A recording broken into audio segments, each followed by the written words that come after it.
Hey guys, you're watching the one and only. My name is AJ, and welcome back to another time lapse. We all have our Minecraft worlds.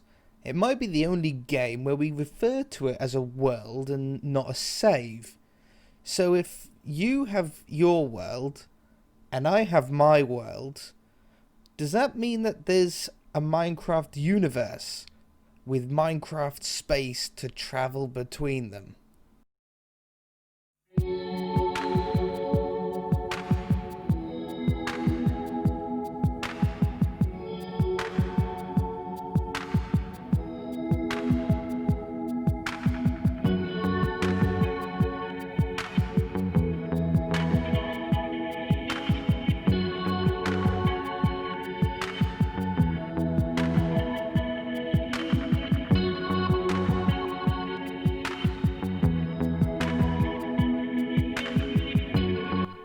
Did I have a clue what I was doing at any point of this video?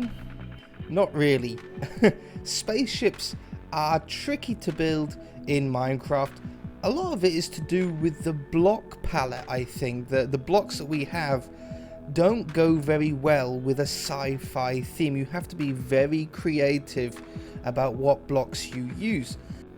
I decided to go with blocks with very solid colours behind them, so some of the terracottas, some of the concretes, the glass. There's not too many blocks used that have like a lot of texture to them, because a lot of the textures have wood and hints of sort of brown, which doesn't go very well with the space feeling.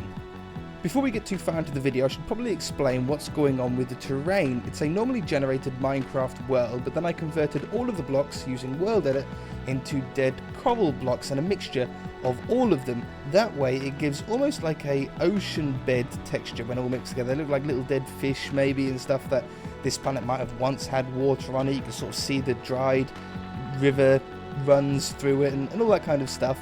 But if you are going to do it in small sections. I've done a 13 million block area, and if you want your computer to go to space and end up with the spacecraft, then try and do it all at once. I've done it in 2 million block chunks and just worked my way back until I had a render distance that I found acceptable for the video. It was quite funny because they were all normal coral blocks to start with, and then you see them all die, and they start really slowly and then suddenly they all disappear. And it's quite funny to watch.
Maybe you can already tell, but I based this spaceship on a drone. I imagine this to be a scouting spaceship for other planets to see if there's any life on there. Maybe it's very agile, it can get out of the way of things very quickly. I did put a little gun in it as well using a redstone burnout trick.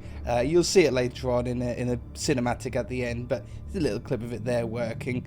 I actually really like how this turned out. It's sort of small but chunky, but you could see that it could move quite quickly, all of those engines moving independently. It didn't actually take that long to build though, so I thought, well, if I've done this one, maybe I can do a bit of a bigger one. So with this one, I went with a slightly different colour scheme. I went with orange instead of blue, a little bit of a contrast. It's a lot bigger, and this one is a bit of a flying environment, like an eco ship. It's got a lot of greenery inside, trees and bushes and flowers and stuff to help maybe terraform planets and get them started. I think it's quite a cool idea. There's a little car in the back as well. I don't show you on the time lapse because doing the insides of these things are actually quite tight and finicky, and the camera doesn't really show it that well, but you'll see it at the end.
So, not surprisingly, as it turns out, doing the hull to a spaceship is very similar to doing the hull of a normal ship. A spaceship just has a top on it, really.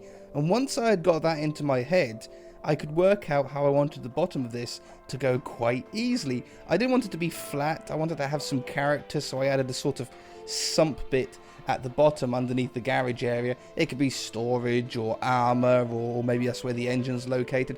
But either way, it just gave a little bit more character to the shape of the spaceship. When I was detailing up the top here, I wanted this to have a little bit of a feature as well, like how the last one had a little gun on the front that can fire.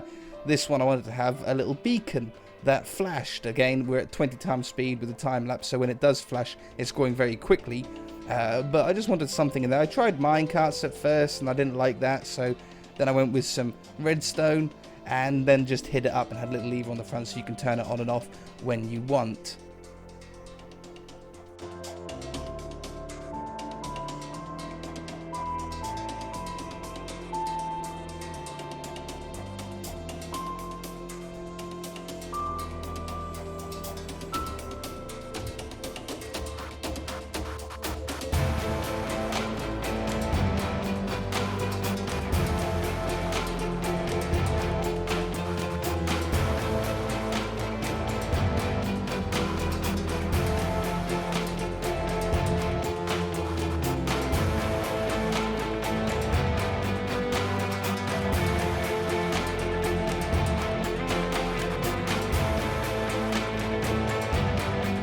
So the ships look great up in the sky, but to make this really a scene and have a bit of a story behind it, we need something on the surface.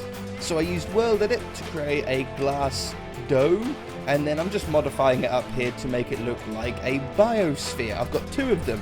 They're both pretty similar, just different sizes. The one on the right is going to have trees in and create some oxygen, and the one on the left is going to produce some food for us. So this sci-fi, futuristic, spacey theme that we've got going on is definitely something that I want to return to at some point. There's two ideas sort of jumping around in my head at the moment. Either a giant space station actually up in space as opposed to being near the planet's surface with ships landing and taking off, or a battle scene. And we could have like little lasers being shot at each other and stuff like that. Like the pirate ship one that we done recently, but in space instead. Could be quite cool. Just spitballing ideas. Don't know how long it'll take. But yeah, really with this theme, your only limitation is your imagination and your creativity.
There is something satisfying about watching crops grow in fast forward. I don't know what it is, but especially when I start bone mealing them, it's oddly satisfying. The wheat turning all golden there. Got 3 layers in here. Got wheat on the top.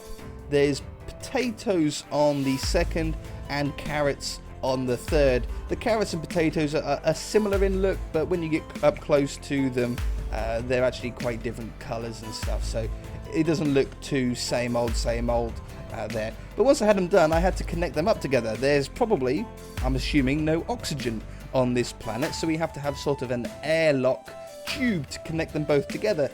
But I didn't build them like perpendicular to each other. There's no sort of straight line that we can draw between the two. So I thought in the middle area, we'll have a bit of a science hub.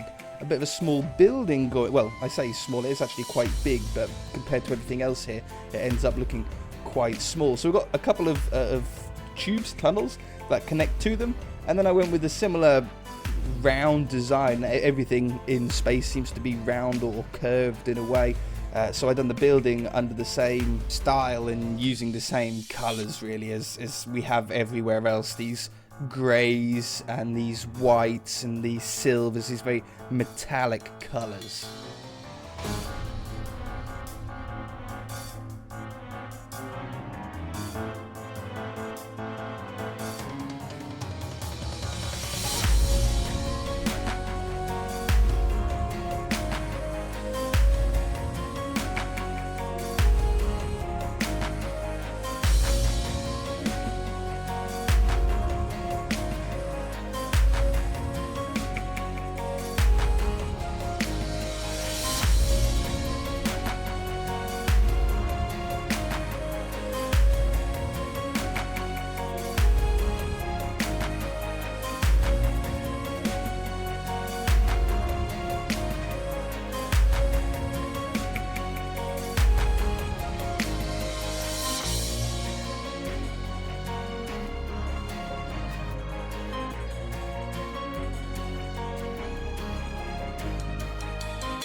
And then finally, I needed to figure out a way on how we would get people from the spaceships into our biospheres. So we needed a landing pad for that. Also made a little airlock tunnel you can see just poking out of the terrain there. I didn't want to cut a hole in the terrain. I wanted to have it go through it.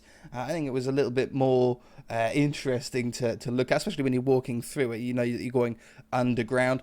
Nothing really to talk about on the landing pad. It's a big rectangle. I had to make it big enough for the ships to be able to land on, so it is actually relatively huge, and I had to put some lights on there so it's a little bit more interesting to look at.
So that's going to do it for this video, guys. Thanks a lot for watching. In the description below is a world download link if you want to check it out for yourself and have a wander around. Also in the description, I've linked Optifine, the shader pack that I used, and the texture pack that I used if you wanted to completely replicate what you saw today. If you enjoyed the video, hit that like button. I really do appreciate it. If you haven't already, feel free to subscribe, and we shall see you in the next video. Bye!